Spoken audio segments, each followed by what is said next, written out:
Welcome, partners in crime. It is great to have you today with us. Today, I am thrilled to say that TD Severin, Todd Severin, is with us with his new book, Deadly Vision.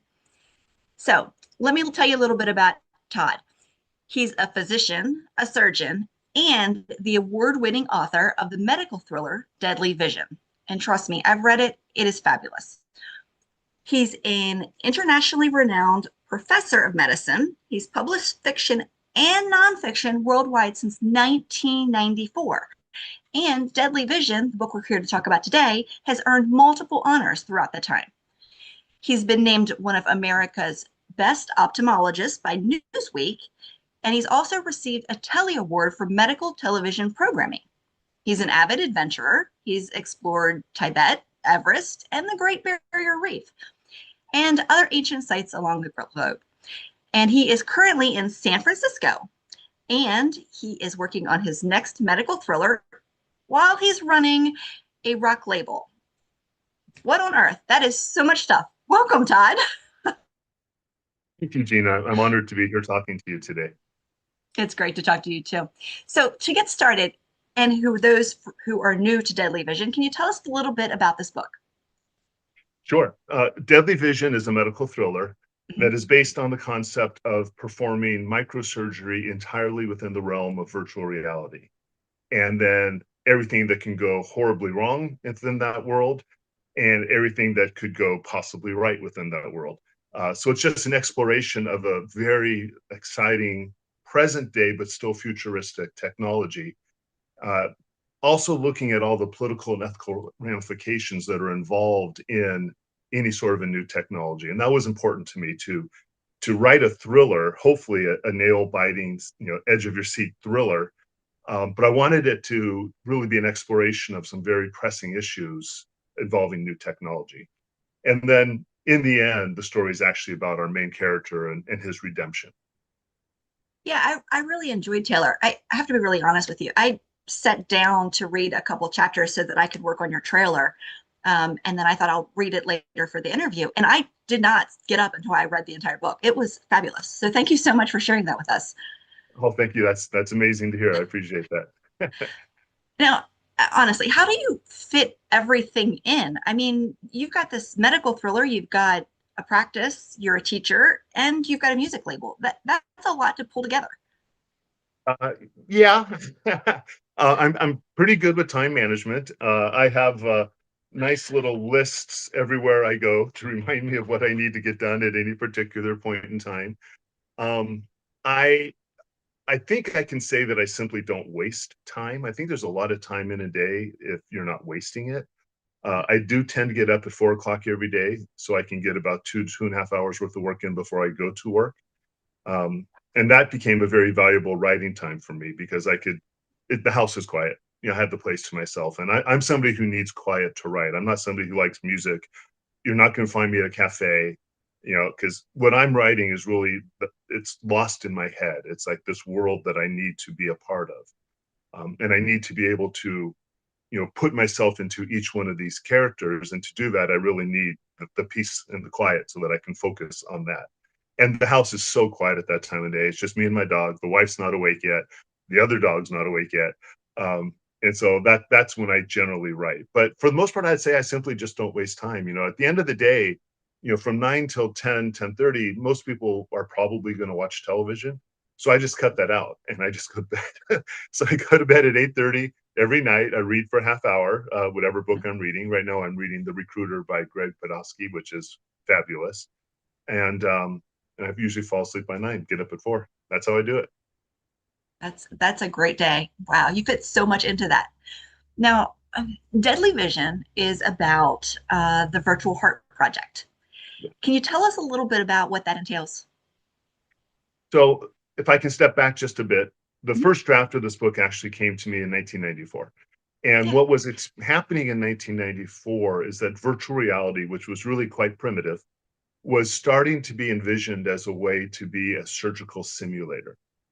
Because wouldn't it be fabulous if you can get a surgeon to go into virtual reality and perform whatever surgery he needs to practice rather than on a human being or even an animal? Because in surgery, we wind up doing both.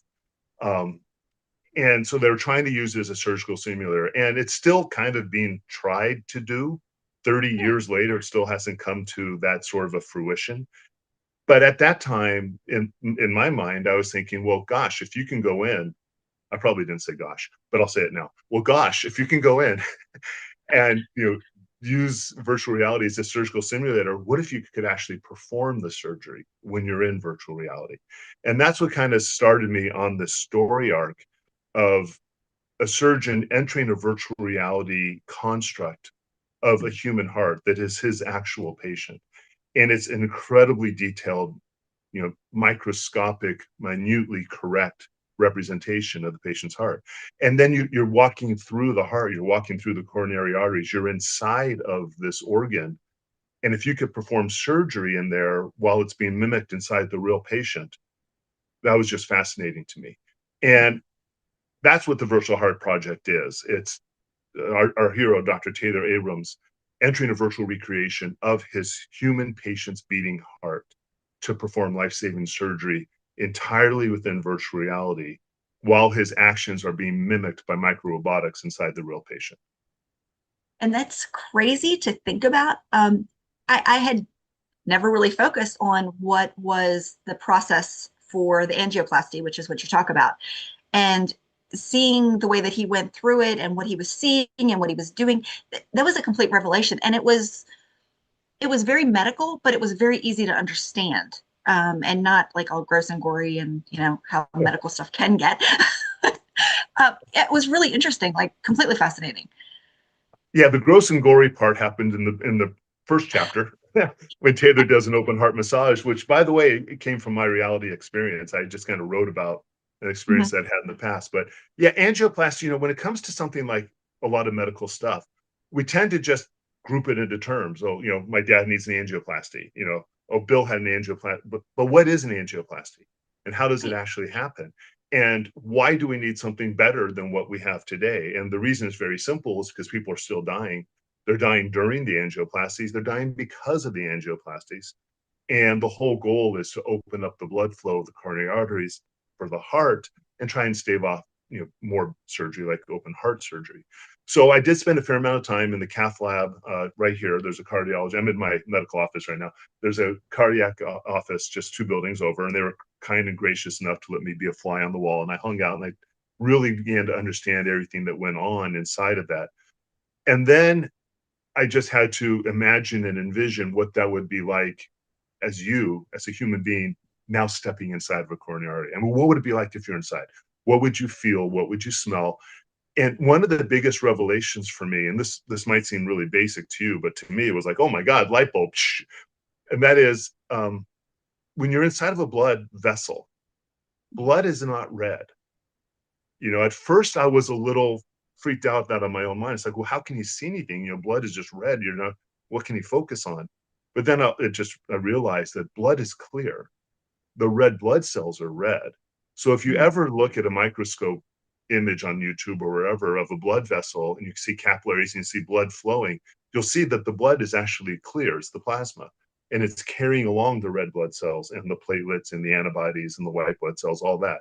And once that clicked in with me, it opened up a whole world of sensory experience for us to have. So, I mean, you could do it. You just have to imagine, what would it be like? What would you feel? What would the heartbeat feel like if you're actually inside of a coronary artery? What would it sound like? And then I just tried to bring that forth in ways that were not medical, because medical is kind of dry and non-descriptive. I wanted to make it kind of like awe, because Taylor Mhm. was completely in awe when he was standing there inside that blood vessel. Yeah, he was. Okay, so in another scene, you have Taylor in his room his AI room where he has his project with his partner. Now, how did you come up with that scene? Because that's not something that is, you would see on a day-to-day basis, like the hospital scenes that you pulled. But you're talking about his basement lab. Yeah. Um, well, and that introduces, of course, his partner Malcolm, who was a very fun character to write. I had so much fun writing Malcolm. He's the computer genius who's the programming guy behind all of the virtual reality that Taylor's experiencing. And part of it was I wanted to show how much they were on the fringe of what was going on. This is not a big budget experiment. This was a guy who was driven to create something that had never been created before. And he has his own motivations of why he needed to do this. It wasn't a desire. And with Taylor to do this, it was a need. And it actually was a need for Malcolm too, because he needed some scientific validation because he's, such an introvert. Um, so I based it on actually a room that I used to go to when I was in college that was down in the basement of one of the buildings. I think it was Pearson Hall. I went to Pomona College in outside of Los Angeles. And there was this, you went down the stairwell, and in the back, it bifurcated two ways. And the room I went to was way, way, way down in the back. Now, of course, I imagined it being much drearier and dingier and more moldy and mildewy than it really was. But I did really want him to have this locked in the back basement of an office right by the boilers and the water heaters, which turned out to be a good plot point later on. And it Yeah. also turned out to be a very good contradiction or comparison to the very high-tech robotics lab, which we meet later on as well. Hmm. Yeah, that whole labyrinth, the way you described it, it was completely amazing. It was a lot of fun. The robotics lab. Yeah, his basement lab. Oh, yeah, the basement lab was so much fun. And I just had this image of Malcolm standing on his desk, writing on the wall with crayons, because that's just Malcolm. He's not somebody who's going to have a whiteboard or he's just Malcolm. That's just the Yeah. way he does things. And so, how far off do you think we are from finding technology like Malcolm and Taylor came up with? I honestly think that everything that exists within the virtual heart project in the story exists right now. It just hasn't been put together. Um, and that includes the micro robotics, because with nanites and with nanotechnology, a lot of what I was writing about could be replicated, Mhm. although differently than the way I described it. So, in order to do this, as you know, Taylor has to present his research to the hospital. He has a big grand round scene, which was really a way of introducing the reader to what this technology is and hopefully getting them excited about it. And it's a big high tech presentation. And I've been through lots and lots of grand rounds, and I know what they're like, and I know how heated and bitter they can be because there's always somebody threatened by whatever somebody else is presenting because it'll directly affect their livelihood. Mhm. And in this particular scene, Taylor wants to captivate their imaginations. And at one point, doctors in the audience just kind of start standing up and they start pelting him with questions. And one of the questions that he got asked was, well, how does the micro laser move around inside of the real patient? And I'll be honest with you, I had no idea. It's like, I was the one who asked that question. I wrote it and I go, damn it, I bet, how does it move? I better figure this out. So I spent a lot of time at that moment researching microrobotics and animal-based robotics and mobility. And I started really learning how the state of robotics are right now and what they are studying in animal replication to get my ideas on how I was going to create this system, the blood shark, to move Mhm. that laser through the body. And just at a side note, that created the need for a micro robotic engineer, a biomechanical engineer, which is Helen Yang. And she didn't exist for the first couple of drafts of the book because I hadn't asked that question. It was only Yeah. when I asked that question that I had the need. And then with that need, I had to create the farm, which is the micro robotics facility. Uh, and so I had to create that so I can make it, there's verisimilitude to what we're actually creating.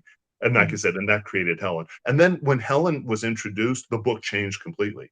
It's like the book today could not exist without her. She's such an integral part of the story. And she has her own story arc that we follow.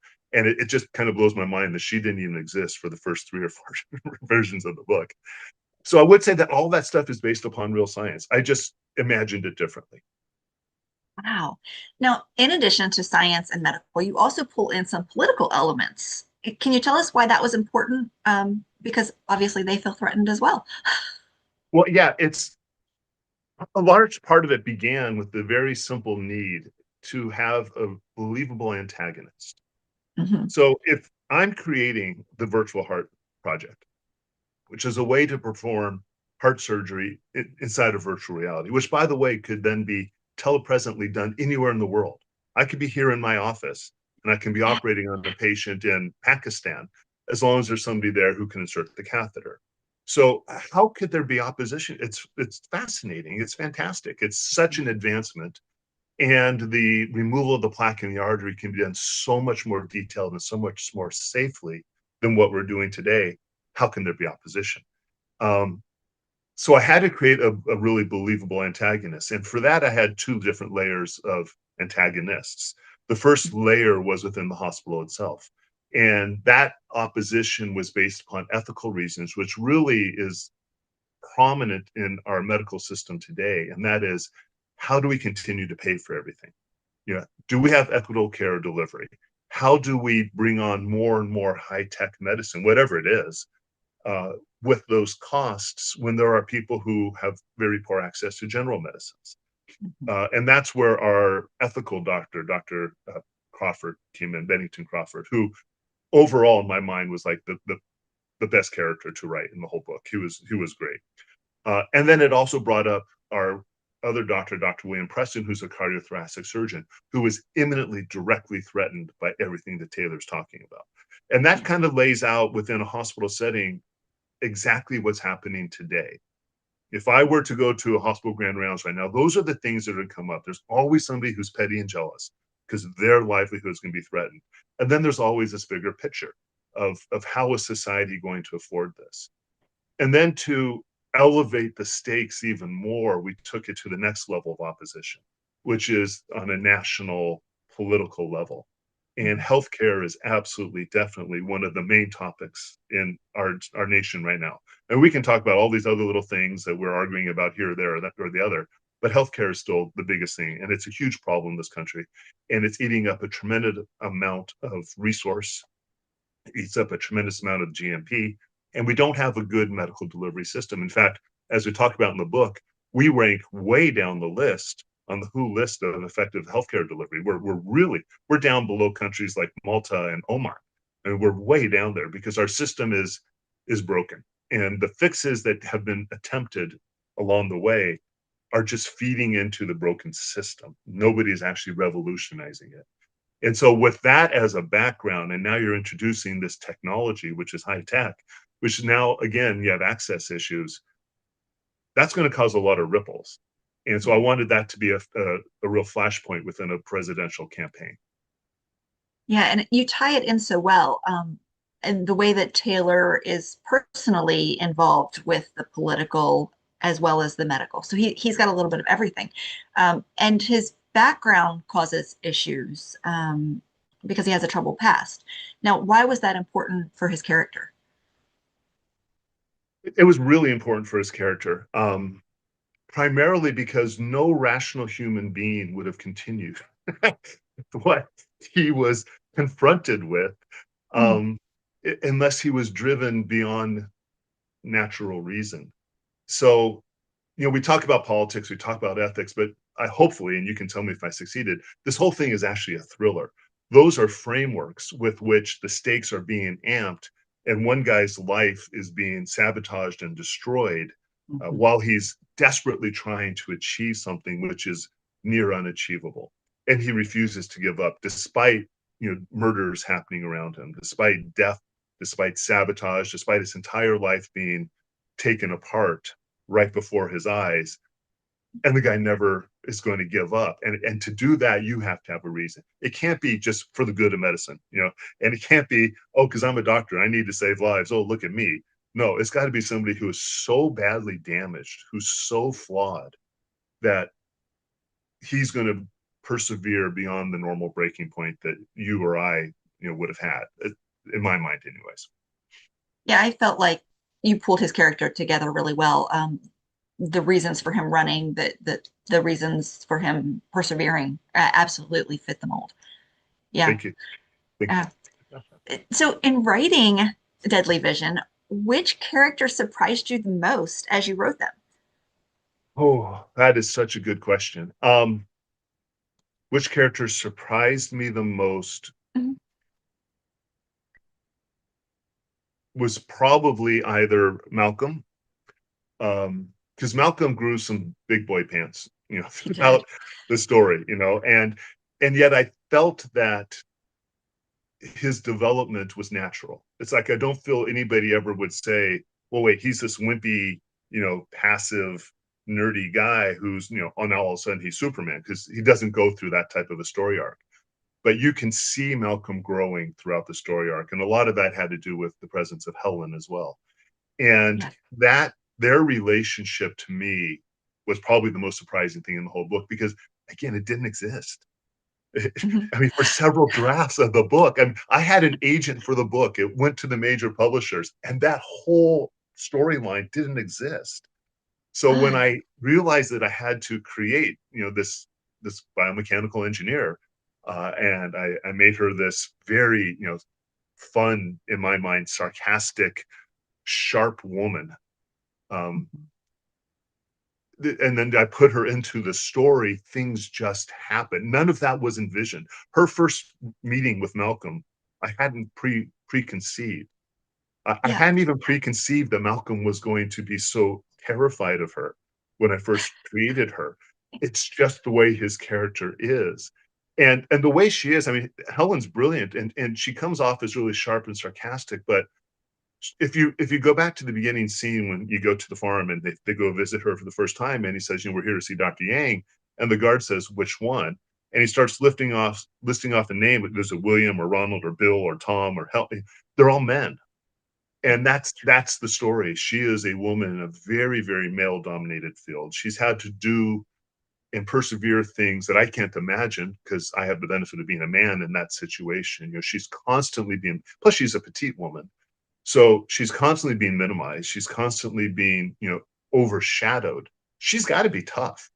And she is. And she's pointed. She's like, I'm going to attack you first before you get to me, which is like the opposite of what Malcolm could handle. So putting them together was amazing. And then just as a side note, I think the other character that really surprised me was Sherilyn, Taylor's wife.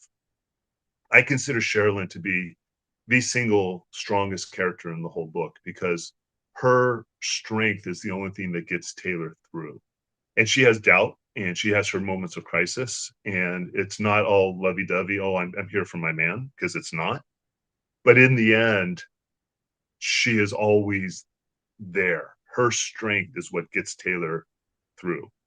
And that's really what leads to his redemptive story arc. Yeah, and you have to feel bad for her because she has to make really big choices throughout the novel Right. And, and to I be. and I think the point of the novel where she kicks him out, any reasonable woman would have kicked him out.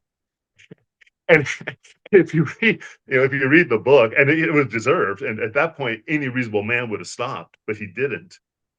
He essentially chose his research over her, although it wasn't a choice. He didn't have a choice. He had to do it. But when she takes him back, and I don't hope I'm not giving away too much of the book, but if you notice, she doesn't actually take him back. He just reappears. He goes back and says, "Please don't kick me out right now." And she thinks about it. She has her moments, but in the end, she has the strength inside of her that she exhibited on the very first day of the wedding. She has flashbacks to talk about it. She always had that strength in her for this relationship, and so that kind of surprised me as well. Yeah. Now, was there a scene for you that was difficult to write, harder than maybe the other ones? Yeah, I think the two scenes that are definitely the hardest for me to write were, and number one is Taylor's interactions with his father, both of them, because his father appears in two scenes. Yeah. One's fairly early on, which is where you really get a feeling for just how damaged the character Taylor is Mhm. and why he's so damaged. And I needed to write that in a way that was direct and emotional without being whiny and overly melodramatic. But Yeah. I mean, the guy went through hell and he hasn't spoken to his father in 10 years at this point, and now he's called back in. And it turns, of course, it's a very pivotal scene because he's given his dead brother's journal at the time to read, which has a big impact later on.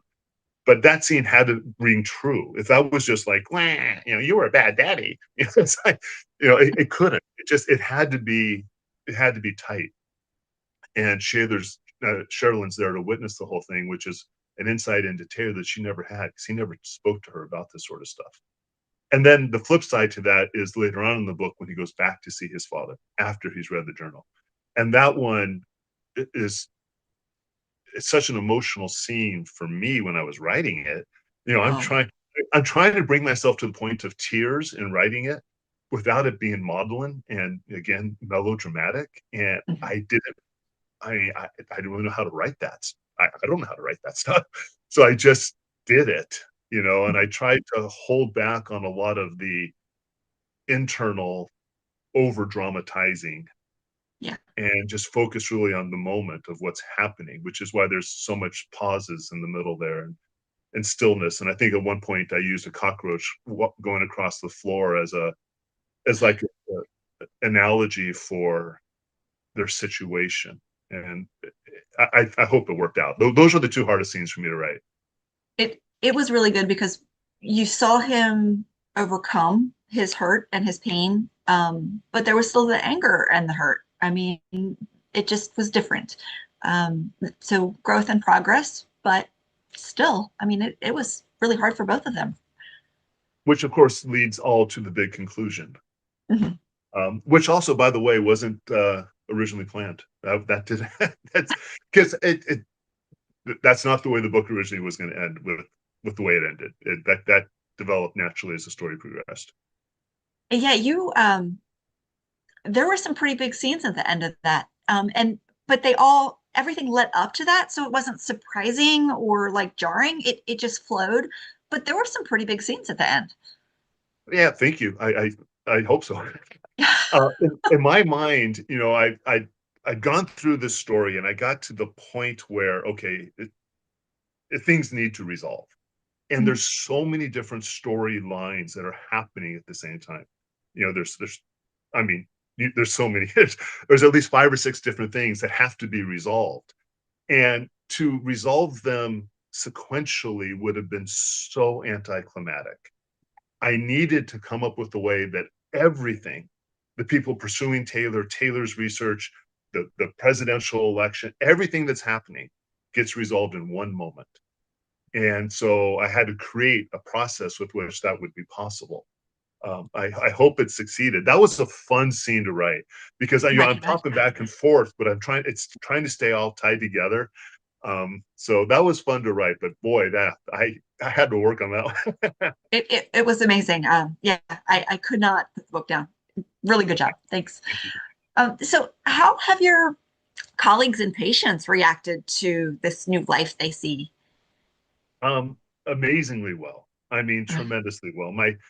I never told anybody about this. I mean, yeah, I don't know how you are in your world, but I never said I was writing a novel to anybody because the novel wasn't done.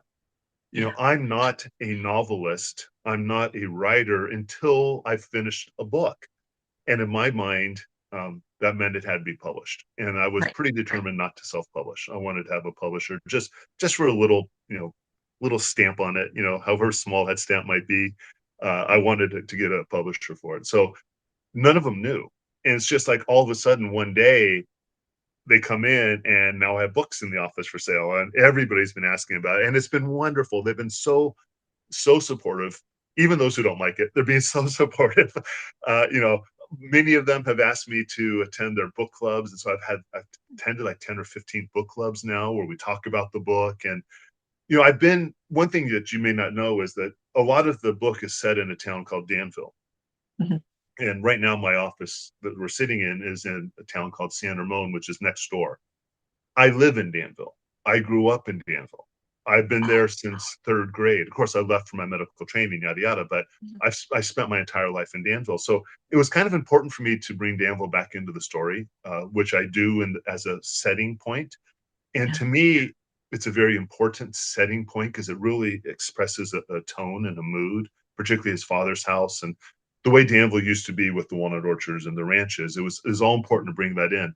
So people here, my patients live in Danville, and I'm a local boy. A lot of my patients actually are some of my old school teachers, parents of my classmates, my own classmates. I mean, I'm a local boy in a local town. I'm a small town doc within a big city. Um, and so that I think really interested a lot of them to see so much that they know being described in the book. mhm. Oh, I can imagine. Yeah, and like I've never been to anywhere in your area, and I absolutely could see it. So I can imagine how wonderful it was for them to see it on your pages. Yeah, it's been a lot of fun. And then there's certain things like, there's a large part of the book takes place at a Franciscan retreat, a Mhm. monastery up in the hills called San Damiano, which is real. It's a real place. I used to go there as a kid. Um, I lived up on that hillside, and a lot of patients don't even know it's there. It's so hidden in the hills of Danville that a lot of people in the town have never heard of it because it's a monastery. It's not like, you're not going to go there for a beer. So so that was also kind of fun too, when people's reactions to it. And Danville's changed a lot, and I didn't want to talk about a lot of the new Danville. I wanted to talk about the old Danville, and I think that brought back a lot of nostalgia for some of the longtime residents as well. Yeah, that's amazing. Well, thank you so much for sharing this. Are you working on another thriller? I am actually. I have my next five concepted. Oh Uh, my. I have the next two plotted, and I have the outline done for the one that I'm working on right now. And I'll give you an exclusive. It's not Taylor. Taylor's story arc is done. I think you'll agree. I got nothing more to say about Taylor. But in writing this, I realized that I've created the San Francisco University Medical Center, which is its own setting and its own very domineering place within San Mhm. Francisco.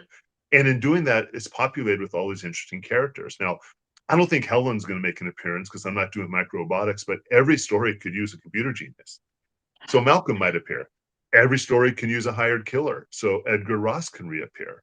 I can even talk about Bennington Crawford because I don't have to set stories chronologically. So they're Mhm. not going to be a series. It's not a series of books, but I can use some of the things that I have already created.